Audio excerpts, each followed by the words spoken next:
beginning of the service. In my journeys along the highways of YouTube, I came across a channel which is, it's a Japanese channel. So in Japanese, it's the Pokemon Ryori Challenge, which translates into the Pokemon, or how do you say it in English? Pokemon cooking challenge. So this is from the description from the YouTube page.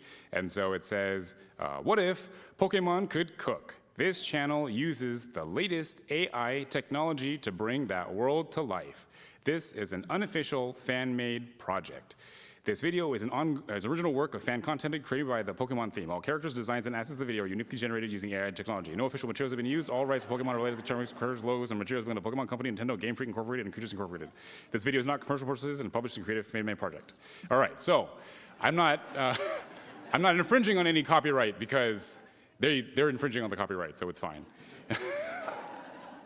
Anyway, so essentially what happens is they use AI technology to try to create these videos where there's Pokemon that are cooking, and then it's like a kind of like a cooking channel using the AI. So if anyone has used AI, you know a lot of times things go wrong, right? And something like it looks all weird or something happens you don't want it to. So you put in some kind of input, right? And then it gives you back whatever into the ether comes out of, from this like mechanical ghost dream that comes out.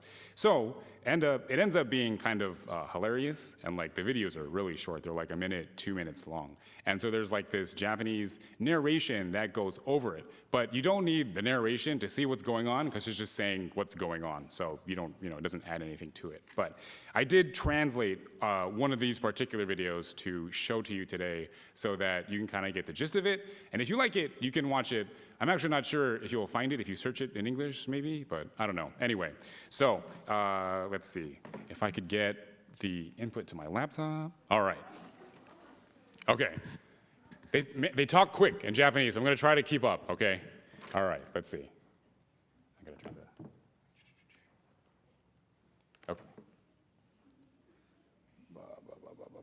Oh yeah, also when they say, when the voiceover is real like deadpan. So I'm going to try to do it like that to kind of keep the essence of the video. Okay. So today, Charizard is making bacon cream cheese leeks. Bacon cream cheese leeks. Wait, why are Squirtles here? First, let's prepare the main part, the leeks. Wait, where are you going? Oh, it's far-fetched. Could we have some leeks? Oi, using brute force. Stop it. He's super surprised. Is he a devil? Well, let's pretend we didn't see that. Now that the ingredients are ready, we'll start cooking right away. Cut the leeks into about 5-centimeter pieces. Wait, that's too small. And more importantly, you're an incredible cook, aren't you? Guys that can cook are, ew, don't be so proud. Are you the type that get cocky when you're praised? Next, spread the cream cheese on the inside of the leek. Even with those fingers, you're good at cooking, huh? Kind of messy. Oh well. All right, next, let's cook bacon over medium heat until it's crispy. Oi, stop, too much. You're gonna burn the house down. But it looks like the Squirtle Fire Department came to help. Now everyone can relax. What? While we weren't looking, the cooking was finished. What's more, it's really made well. There was a lot going on, but I'm glad everyone had fun. Next time we cook, be careful of fire. See you next time. All right. So from the amount of laughter, probably no one thought that was as funny as I thought it was. I thought that was really funny. But anyway, I bet you're wondering what I'm going to talk about today and how I'm going to connect that to Buddhism. And really, I just wanted an excuse to show you that video, which seems like it wasn't worth it. But anyway, it was kind of amazing, right? I mean, obviously, use AI technology, but to have something incredible come out at the end when there was all this chaos before. And so it was like almost like magic. And it reminded me of Jodo Shinshu, where it seems like there's all this chaos in our life, but when we look back, kind of magically, we realize that everything sort of happened for a reason, or we are where we're meant to be. So to explain that, to illustrate that point, I wanted to tell you a sort of embarrassing story about my, I guess, adolescence. So, I've always been terrible at talking to people, and especially terrible at talking to girls. However, this didn't stop me from being attracted to them and wanting to go out, because that's what you see on TV and all the movies, right? Have the, like, you know, a couple going off into the sunset. And so when I was a freshman in high school, there was a girl that I had a crush on, and so I wanted to ask her out. So I was thinking, what's something that I could do? And it's like, okay, well, the romantic thing to do would be to, like, give a flower. And even more so than a flower, like a rose, right? So luckily, in front of the house that I grew up in, there was like rose bushes. So I found like a rose that was nice, and I cut it off. And then to protect it from getting messed up, you know, in my backpack and stuff, I put it in like a water bottle, and also had a little bit of water in it. So I bring it, and after our class, I still remember it was math class. After math class, I like kind of, like corner her sounds bad, but you know, kind of like pull her aside, and I hand her this flower, and I'm like, hey, you know, you want to go out? And she's like, oh yeah. So I was really happy, and then so for the next couple weeks, I proceeded to completely ignore that she existed, which, you know, looking back, I really have no idea why I did that. So at the end of those couple weeks, her friend came up to me and said, yep, she feels like nothing has changed, and so now you two are broken up. So. Like, yeah, that makes sense. But, you know, it doesn't mean that I wasn't sad. I think I wasn't, like, devastated. I was like, okay, yeah, that tracks. But it was kind of sad for me, and then I didn't ask a girl out for, like, another, I think, 5 years or something?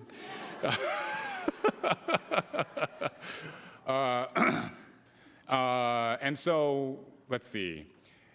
Luckily, fast forward to, you know, now, like, I was calculating, I was like, yeah, now it's been 25 years. So 25 years later, a quarter century later, I have, you know, a beautiful wife and 2 cute children, which, you know, I can say that they're objectively cute.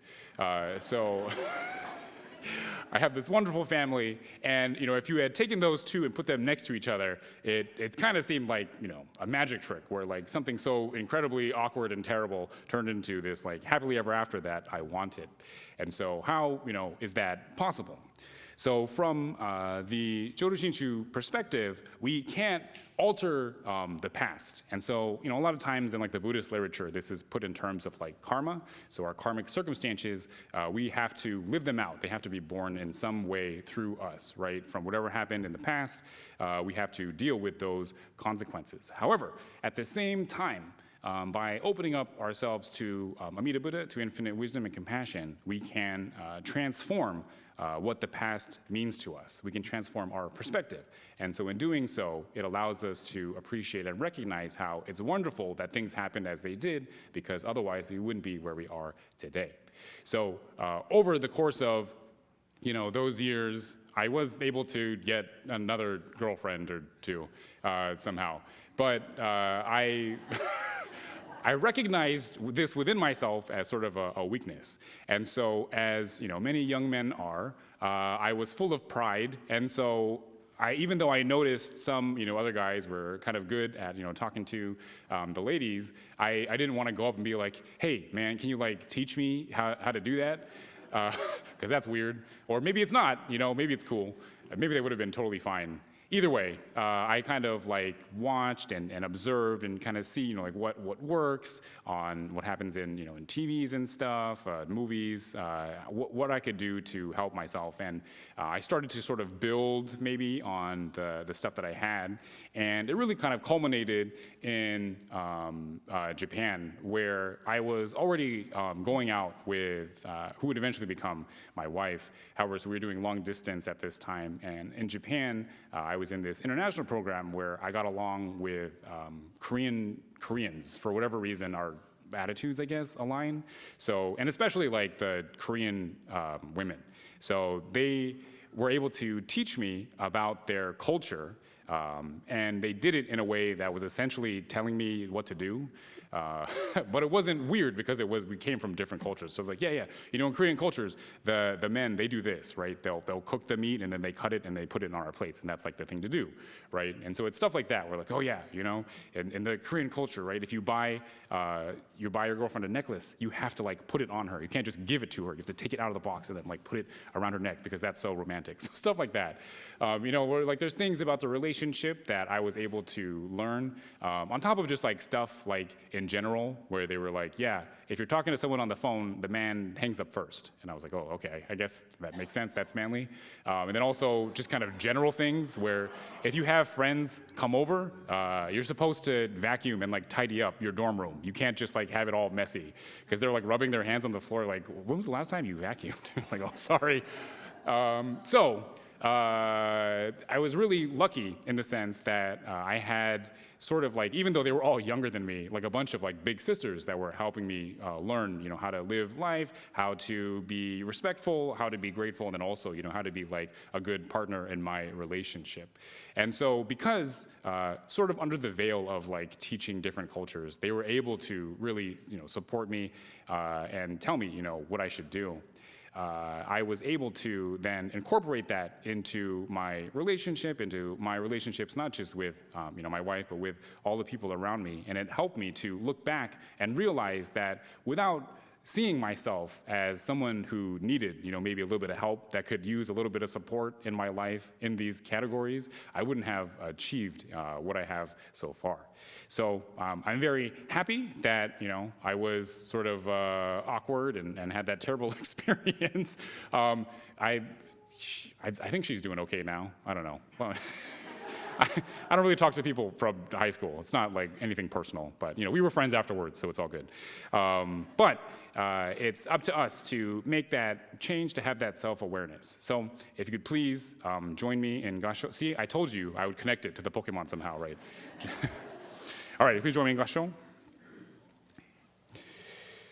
We cannot change what has happened in the past, but by cultivating genuine self-awareness, we can let go of our self-centered will and begin relying on the wisdom and compassion that supports us. In doing so, we can transform what the past means to us.